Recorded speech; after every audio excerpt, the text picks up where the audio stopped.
you do not forget those who helped you. There are many people who do not take care of their families, but sometimes you come to us as men of God and you bless us with millions, whereas the family members are suffering. It ought not to be so. Are we together now? Yes, sir. There are homes that the moment you see special plates, you know visitors are coming. They kill chicken and it's the head and the legs that the children eat. You see them standing somewhere around the kitchen as beggars in their own homes, while visitors that will betray you tomorrow, they come and they have the choice meals. I'm planting in you a seed of honor. Beware of neglecting what is close to you. The greatest gifts in your lives are the ones around you. Your father, your mother, anything you cannot pay for is God's gift to you. Don't allow your children hate you because of how you dishonor them. They go out of the house and they are treated as kings. They return back home and they are treated as rubbish. Same thing with parents. There are many young people, parents remain in the office because their children, let me tell you, there is nobody who runs away from an atmosphere of honor.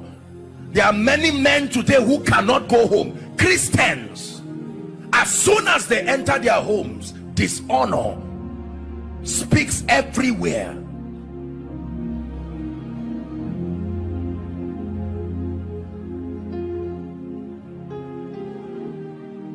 There are churches that dishonor their pastors, dishonor their men of God. I do not know any assembly where the man of God will not excel, knowing that his people love him sincerely.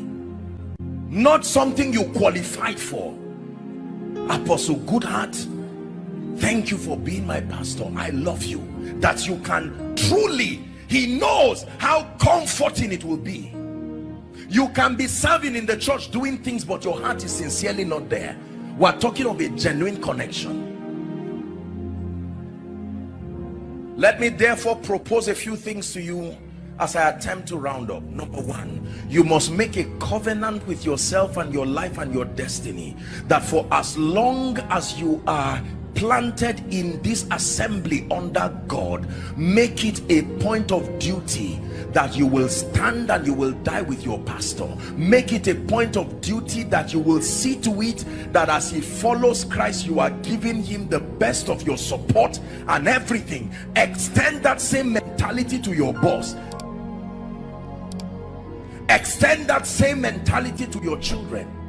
Can I tell you this? There are many young people today who hate their parents because the parents never believed in them. They went elsewhere. Your father is not the person who gave birth to you. Your father is the person who believed in you enough to invest.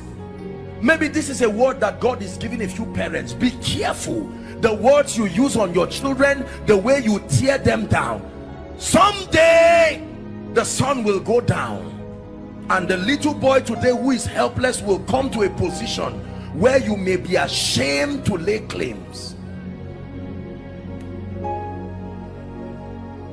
Everybody's destiny is divided into the morning stage, the afternoon stage, the evening stage, and the night stage. It says, so then teach us to number our days, that we may apply our hearts unto wisdom. This is a key that has changed my life. I'm honored today to be part of the life. This is why I'm sent to the body of Christ. You do not know what joy it gives me. Do you know, aside from being a man of God, my greatest personal legacy as a human being is to be one who lived his life loving the Lord and sincerely being a shoulder for many people. Aside being a man of God, the meaning of my name is the way to love, and it's a very powerful name.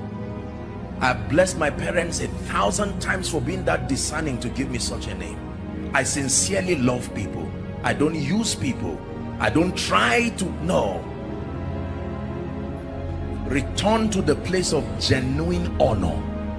Return to the place of genuine honor. Honor to God.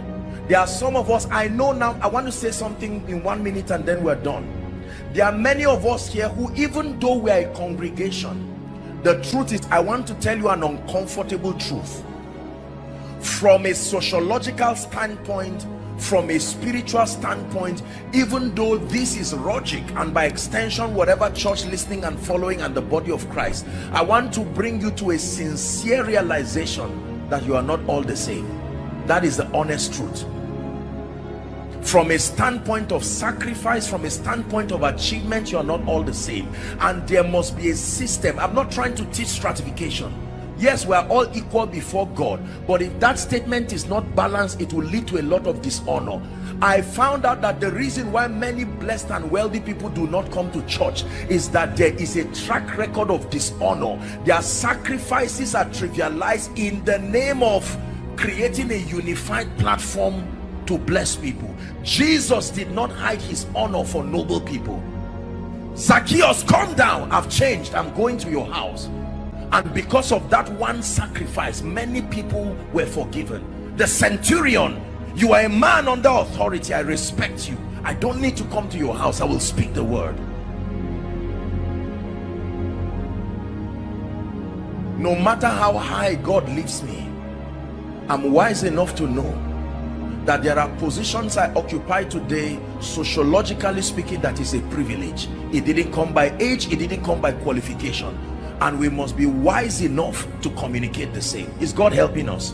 So there are many of us that God will bring us into places where from a physical standpoint we should not be there. Don't abuse that access.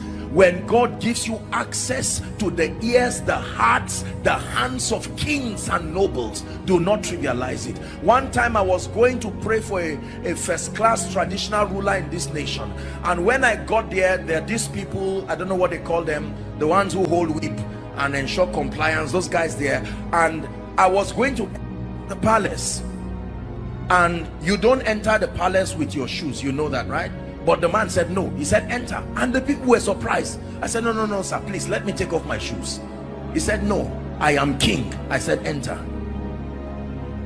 But if I'm going to see him another day and I now buckle my shoes and just jump in, no, I will not abuse that access. Can I tell you this? Every time a man shows you uncommon access, make sure you send back a message that makes him know, I recognize this is a privilege and I do not take it for granted. I guarantee you, do that and you have secured his fear. That fear of, if I give you greater access, would you abuse it? If you let them know that you are aware that you will never abuse it, then you will see more of them. These are the keys of the kingdom.